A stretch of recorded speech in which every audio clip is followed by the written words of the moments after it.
ऐसा चढ़ गया कोई और रंग ना चढ़ सके, तेरा नाम सीने पे लिखा हर कोई आके पढ़ सके।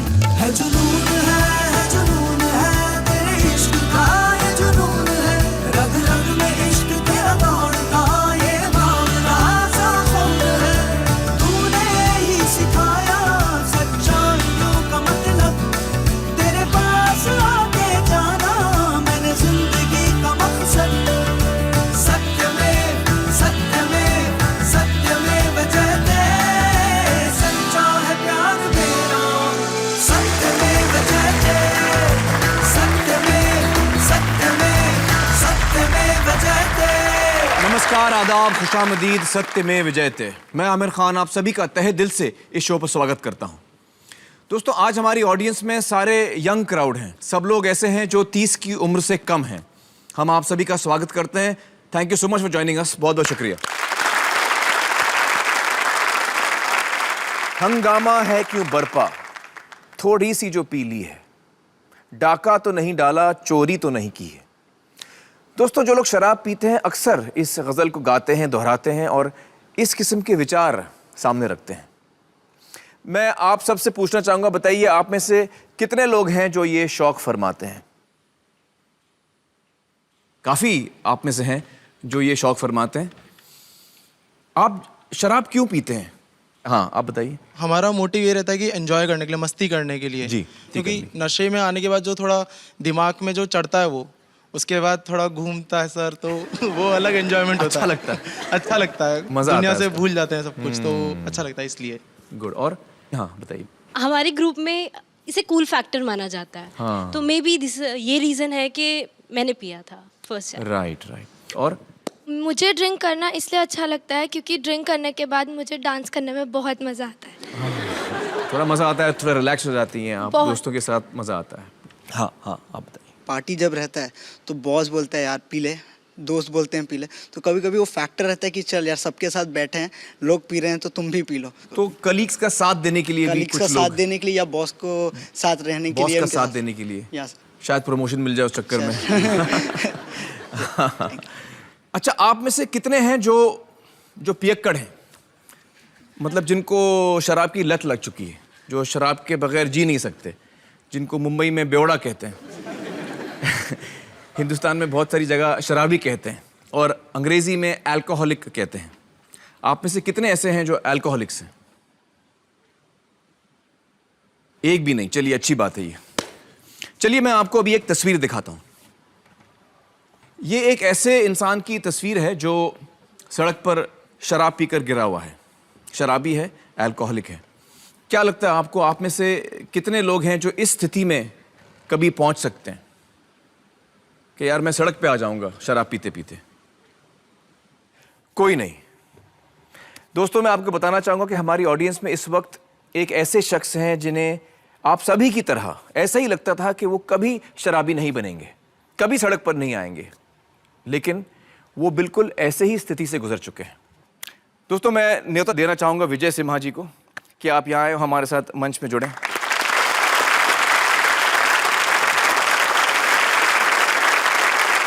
दोस्तों, इससे पहले कि हम विजय जी से बातचीत शुरू करें, आइए थोड़ा बहुत उनके बारे में जान लेते हैं।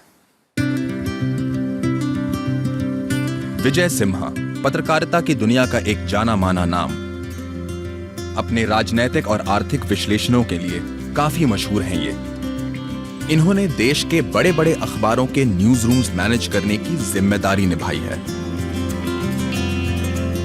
रुतबा, शोहरत, पैसा, किसी चीज की कमी नहीं है। आज ये सोचना भी नामुमकिन लगता है कि आसमान की बुलंदी पे बैठे विजय सिम्हा किसी जमाने में सड़कों की खाक छानने को मजबूर हो गए थे। बहुत बहुत शुक्रिया हमारे साथ जुड़ने का विजय। मुझे बताइए कि आप इस वक्त कहाँ काम करते हैं? मैं इस वक्त जुड़ा हूँ तहलका छापने वाले कंपनी अनंत मीडिया प्राइवेट लिमिटेड के साथ। जी। और आपकी क्या पोस्ट है, क्या पोजीशन है तहलका? मैं वहाँ एग्जीक्यूटिव एडिटर हूँ फाइनेंशियल वर्ल्ड का। तो एक बहुत ही बड़ी पोस्ट पे हैं आप इस ऑर्गेनाइजेशन में। जी। जब हम ये आपके बारे में सुनते हैं कि आप ऐसी स्थिति से गुजरे थे, ये यकीन करना मुश्किल होता है। ये कैसे हुआ, इसके बारे में हमें बताइए। थोड़ा सा इसमें हम लोग को पीछे जाना होगा। जी जी। मुझे माना जाता था कि मैं सबसे होनहार लड़का हूँ और बहुत अरमान थे घर में, और मैं जो भी करता था बहुत अच्छा करता था। मेरे जितने दोस्त थे उनके माता पिता कहते थे इसके पास जाया करो, इससे पढ़ा करो, विजय जैसा बनो। लेकिन क्या होता है कि करीबन 13-14 की उम्र में थोड़ी सी एक आज़ादी मिलती है जी। तो हमारे एक मित्र थे, तो वो कहता था कि उनके पिताजी के कबर्ड में एक बोतल रखी रहती है, हम लोग कोशिश करते हैं चखते हैं, और ये सारी चीज़ें एकदम कभी किया नहीं, हम लोग के लिए लग रहा था कि अब मर्द हो रहे हैं, बड़ा हो रहे हैं। तो ढक्कन खोला उसने, भरा, पहले उसने गटका, फिर दूसरे दोस्त को दिया, फिर मुझे दिया, और जैसे ही अंदर गया एकदम मुझ में एक गर्मी पैदा हुई, रोंगटे खड़े होने लग गए, बहुत ही अच्छा लगा मुझे। अक्सर हम सुनते हैं कि पहली दफा जब आदमी शराब पीता है तो उसको अच्छा नहीं लगता है। जी। लेकिन आपके साथ उल्टा हुआ। उल्टा हुआ। फिर क्या हुआ? बहुत समय तक दोबारा मेरे जीवन में शराब नहीं आया। फिर कॉलेज में गए तो फिर दोबारा एक मौका मिला कि लोगों ने कहा चलो थोड़ा सा बियर पी लेते हैं। इतने साल हो गया मेरे साथ। मेरे मन में जब लोगों ने कहा ये बात, सीधे इतने साल पहले के मेरी याददाश्त पे गई और मुझे ये महसूस हुआ कि यार बहुत अच्छा था। फिर हमने पिया, उतना ही अच्छा लगा, और धीरे धीरे महीने में एक बार, फिर हर सैटरडे की प्लान हो जाती है। तो अब धीरे धीरे ये सिलसिला चालू हुआ। फिर आदमी मेरा थोड़ा और घर से पैसे लेने लग गया था, क्योंकि घर में इतना सा डेली का कोटा मिलता था। तो फिर धीरे धीरे जब मैं मांगने लगता हूँ 10 रुपया और 20 रुपया, और थोड़ा सा शक पैदा होता है घर वालों में, लेकिन तब भी खतरा किसी को महसूस नहीं होता। किसी को अंदाज नहीं था। और मुझे बहुत पहले से ये शौक था पत्रकारिता का। तो मैंने जर्नलिज्म के एग्ज़ाम दी उस्मानिया यूनिवर्सिटी में, और वहाँ भी अच्छे दर्जे पे मार्क्स आए और ले लिया गया मैं। और मैं कभी क्लास नहीं जाता था, क्योंकि तब तक मेरा पूरा दुनिया उलट पलट हो चुका था। आदतें बदल जाती है, आपकी भाषा बदल जाती है, और 3-4 बजे सुबह लौटना। तो घर वालों ने सोचा कि ये अब पूरी तरह से बिगड़ चुका है। तो फिर घर वालों ने मुझे अल्टीमेटम दे दिया था, तो मैं भी अलग हटने लगा। अब मुझे लगता है कि घर में इनको समझ नहीं है, मेरे को इनके बहुत फासला हो गया है। खैर कॉलेज से निकले और एप्लीकेशन दर्ज किए, 3-4 अखबारों में भेजा दिल्ली में। एक से वापस जवाब आया। और फिर करना क्या था, दिल्ली आते ही एक तरफ काम, एक तरफ शराब। और दिल्ली में आप जाएंगे तो पत्रकार को एक शुरू में लोग प्रेस क्लब ले जाते हैं, और रुतबा और रौब जो है प्रेस क्लब का, वहाँ आदमी एकदम शहंशाह है। अब मेरा काम केवल अच्छा एक स्टोरी लिखना और सीधा प्रेस क्लब में जाना, क्योंकि प्रेस क्लब में तो मैं हीरो था। प्रेस क्लब में 10:30 बजे आखिरी ऑर्डर लेते हैं, तो आखिरी 1 घंटी बजती थी, और सीधा मेरा ऑर्डर सबको पता था कि 6 लार्ज पैग इनके और रखने हैं। 6 लार्ज पैग और रखने हैं लास्ट ऑर्डर के बाद। और तब तक मैं ऑलरेडी मस्त 4-5-6 पैग तो ऑलरेडी पी चुका होता। लार्ज, जितना बड़ा मेरा स्टोरी करता था उतना ही मैं पीता था। आपका जो ये पीना बढ़ता गया, इससे आपके काम में असर नहीं पड़ा? 7:30 से पहले कभी नहीं गया दफ्तर बाद में। शाम के? हाँ, होश ही आता था करीब 2-3 बजे दोपहर में, और फिर सीधे गए, क्योंकि उतना ही टाइम चाहिए मुझे जितना स्टोरी लिखने में, बस। और फिर प्रेस क्लब में? सीधा प्रेस क्लब। फिर चीज़ें बदलने कब लगी आपके लिए? चीज़ें तभी बदलने लगी जब मैं चारों खाने चित हो गया, क्योंकि सोच बिल्कुल उटपटांग हो जाता है, उल्टा हो जाता है सोच। एक दिन अचानक दरवाज़ा किसी ने खटखटाया, तो सामने मेरे माँ बाप, जिनको मैं कई साल से देखा नहीं, जिनका कोई मतलब है नहीं, तो कमरे में पूरे सिगरेट, बोतलें, मुझे बताया नहीं इन्होंने क्या आ रहे हैं।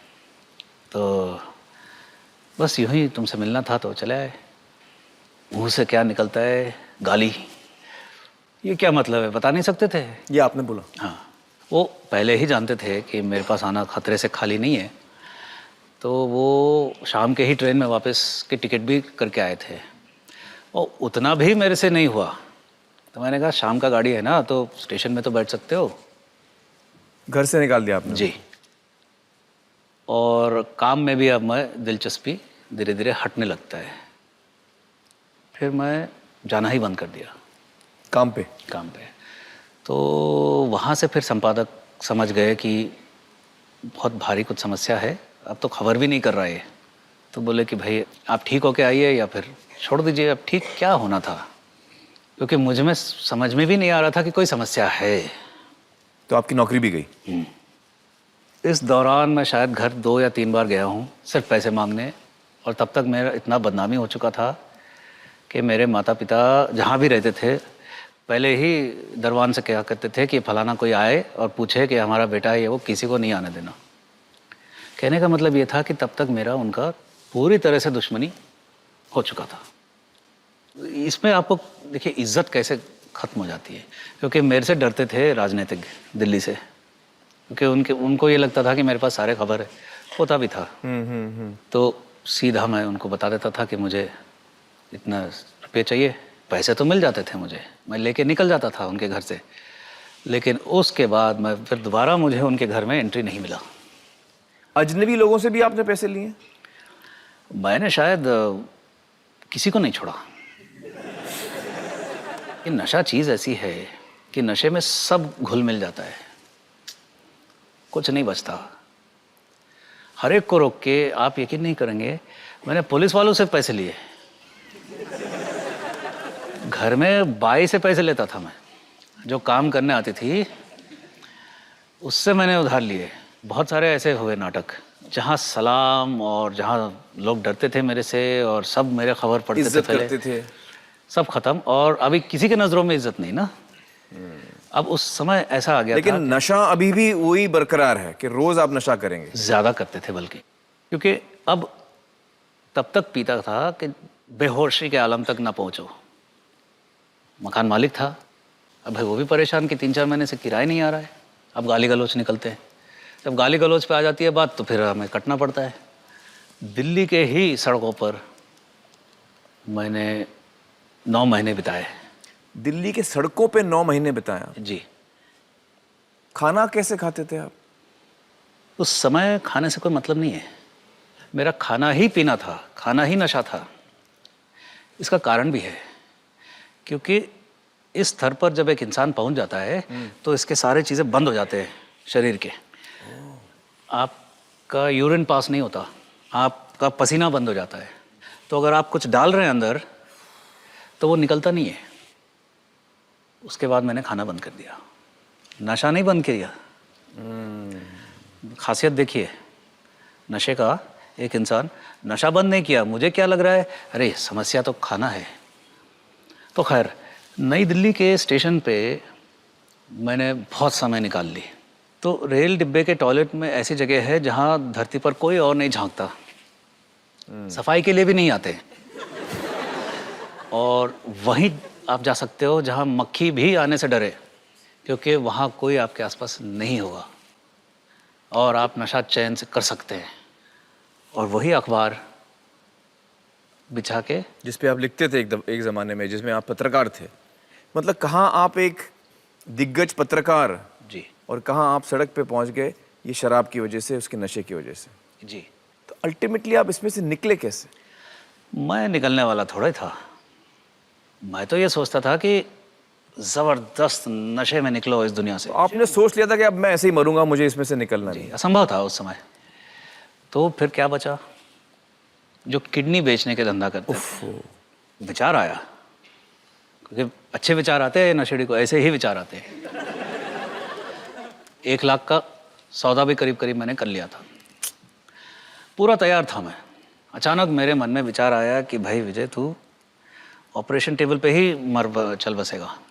तो मैं रुक गया, अब पैसा नहीं मिल रहा, जान नहीं बचा, मरे जा रहा हूँ, नशा नहीं हो रहा। आखिर में एक ही व्यक्ति था पूरे दिल्ली में जिससे मैंने पैसे नहीं लिए थे। तो मैं वहाँ पहुँचा, वो दूर से ही समझ गया, काला सा एक इंसान आ रहा है, बदबू आ रहा है। तो उसने कहा कि विजय, मैं तुम्हें 10 रुपया भी नहीं दूंगा। फिर वो बड़े सारे फ़ोन करने लगा। पता लगा कि वो कहीं अपने दोस्तों को फ़ोन कर रहा है ये जानने के लिए कि एक नशा मुक्ति केंद्र कहाँ है जहाँ पे इसको रखा जा सकता है। भर्ती करवा दिया नशा मुक्ति केंद्र में। तो अब अगले सुबह से फिर पागलपन चालू, नशा चाहिए। एक दिन निकल गया, अब हर जगह से पानी निकल रहा है, शरीर जो जितना बंद हो गया वो खुल जाता है, पसीना ही पसीना, आँख में से पानी, नाक में से पानी, दस्त या जुलाब जिसको कहते हैं, डायरिया, जो महीनों से नहीं गया वो वहाँ से नहीं निकल रहा, अब टॉयलेट से, हालत ख़राब। तब भी मेरे में अकल नहीं, तब भी मैं क्या कह रहा हूँ कि भागने की तरकीब सोच रहा हूँ, और वहाँ मेरे जैसे ही और लोग हैं पागल। ऐसे एक और मिल गया मुझे, हम दोनों ने प्लान बनाया, सबसे बदला ऐसा लेंगे कि लाल किले पे जाके नशा करेंगे।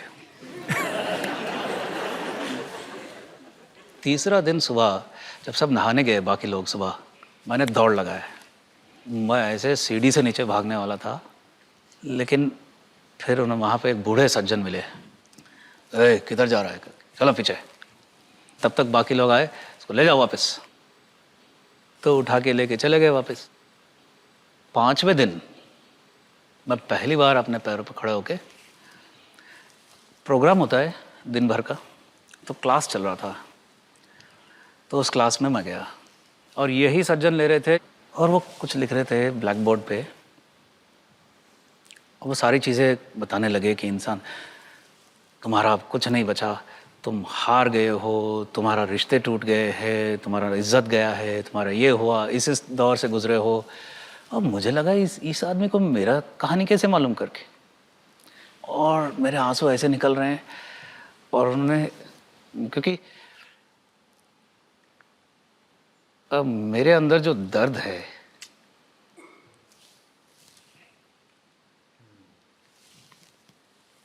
मतलब वो सारी चीजें जो कह रहे हैं वो आपको लग रहा है कि यार यही सारी मेरी सच्चाइयां हैं? जी, पहली बार जीवन में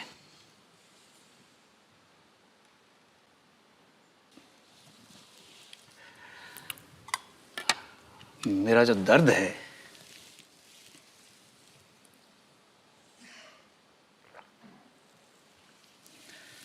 वो कोई समझ पा रहा था।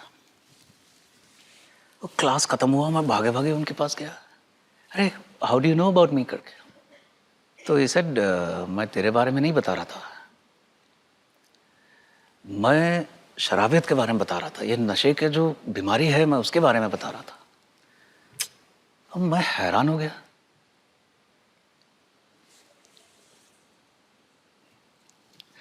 वहां कोई गाली नहीं दे रहा है, मैं वहां दोषी नहीं था।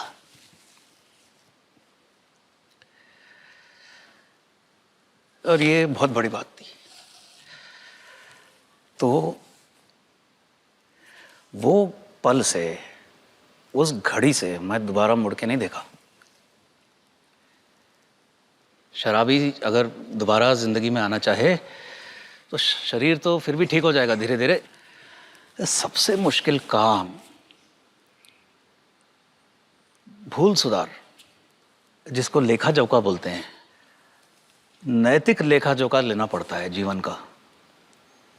आपने क्या ठेस पहुंचाया किसी को, औरों से आपको क्या ठेस पहुंची, कैसे आपने क्या किया, किसने आपके साथ क्या किया, उनको माफ करना पड़ता है और मुझे माफी मांगनी पड़ती है। तो आपने ये किया, मतलब हर इंसान से आपने माफी मांगी? अभी पूरा नहीं हुआ। मैंने जो घटना बताया आपको, आखिरी बार जब मैंने माता पिता से मिला और उनको घर से बेघर कर दिया, जाके स्टेशन में बैठो जब तक ट्रेन नहीं आता है, उसके 2 हफ्ते बाद मेरे पिताजी ने मुझे चिट्ठी लिखी। उन्होंने उसमें लिखा, अंग्रेजी में लिखा कि it is a curse to have you as a son. तुम्हारे जैसा बेटा होना एक श्राप है।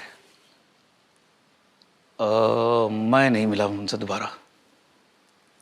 उसके 1 महीने बाद मुझे खबर मिलता है कि उनका देहांत हो गया।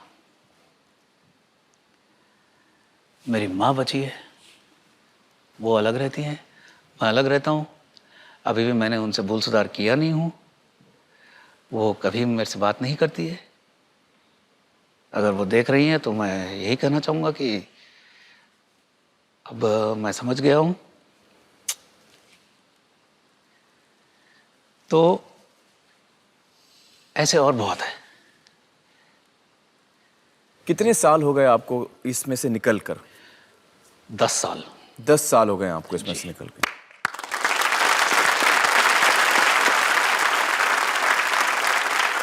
इन 10 सालों में आपकी शादी हुई, जी मतलब आप में जी। इतना सुधार आ गया, दूसरे व्यक्ति ने भी आपको अपनाया पूरी तरह से। जी। ये और बहुत ही बहुत ही खुशी की बड़ी बात है। बहुत ही खुशी की बात है। वो आज मौजूद हैं हमारे साथ। विजय, मुझे बताइए कि वो बुजुर्ग जिन्होंने आपकी मदद की थी, क्या उनका नाम क्या है? ऑसवल्ड पेरेरा, और उन्होंने 10,000 लोगों को नया जीवन दान दिया है। वाह, इस क्षेत्र में माने जाते हैं। जी जी जी जी। पेरेरा साहब, अगर आप ये प्रोग्राम इस वक्त देख रहे हैं तो हमारे तरफ से सलाम कबूल कीजिए। मैं समझ सकता हूँ विजय जी कितना मुश्किल हुआ होगा आपके लिए ये सारी बातें हमारे साथ बांटना, लेकिन आपने बड़ी हिम्मत दिखाई और बहुत बहुत शुक्रिया आने का, हमारे साथ बातचीत करने का। Thank you so much. दोस्तों, हमने देखा कि शराब की वजह से एक इंसान की ज़िंदगी किस हद तक बर्बाद हो सकती है, लेकिन ऐसे इंसान के परिवार को जो भुगतना पड़ता है वो शायद कहीं ज़्यादा मुश्किल होता है। ये समस्या हमारे समाज में इतने बड़े पैमाने पे फैल चुकी है कि देश भर में जगह जगह परिवार के परिवार शराब की वजह से तबाह हो रहे हैं। शराब का नशा कई जिंदगियां डुबा देता है। इस लत ने देश भर में बहुत से घर बर्बाद किए हैं। पापा सुबह 4 बजे पीने शुरू हो जाते थे। हम बोलते थे पापा मत पियो मत पियो, लेकिन पापा मानते नहीं थे। पीकर हमें गालियाँ निकालते थे। पढ़ते कैसे कि बुक्स ही नहीं होती थी, बुक्स मांग के अपना गुजारा करते थे पढ़ाई का। लीवर पूरा डैमेज हो चुका है, आईसीयू में। अभी हमें भी रोना आता है। डैड ड्रिंक्स करते थे, पी के आके मॉम के साथ झगड़ा करते थे। सारे फ्रेंड्स के साथ मिलजुल के बात नहीं कर पाते थे, किसके पास क्या बताए। नशे में डूबे इंसान के लिए बीवी बच्चे परिवार कोई मायने नहीं रखता। नजर आती है तो बस एक चीज, शराब। शराब पी के ये लोग हमको मारते पीटते हैं। घर का सोना चांदी बर्तन वगैरह सब बेच देते हैं, बच्चों को भी बेच देते हैं। हमारा बच्चा एक 23 साल का गुजर गया, एक 18 साल का। सोचा था कि कोई मुलाजिम बनेगा, कुछ बनेगा, वो कभी नहीं ऐसा हुआ। नशे की लत शराबी के साथ साथ उसके पूरे परिवार को बर्बाद कर देती है। शराब पी के पिताजी बच्चों को स्कूल जाने से रोकते हैं, घर में झगड़ा करते हैं, गांव वालों के साथ भी झगड़ा करते हैं। आसपास के लोग उन्हें पागल कहते हैं। बच्चों को सुनना पड़ता है। कितने बच्चों के सर से बाप का साया उठ चुका है। बहुत इसको होता है कि मेरे पापा नहीं, पढ़ भी जाएगी, ब्याह भी जाएगी, पापा तो नहीं मिलेंगे।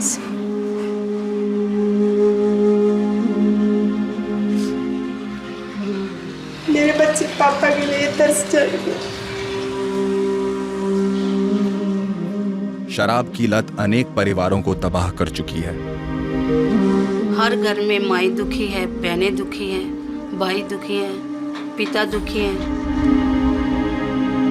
ये सिर्फ एक गली, एक मोहल्ले, एक गांव या एक शहर की बात नहीं है। देश भर में शराब ने काफी गंभीर समस्याएं खड़ी की हैं।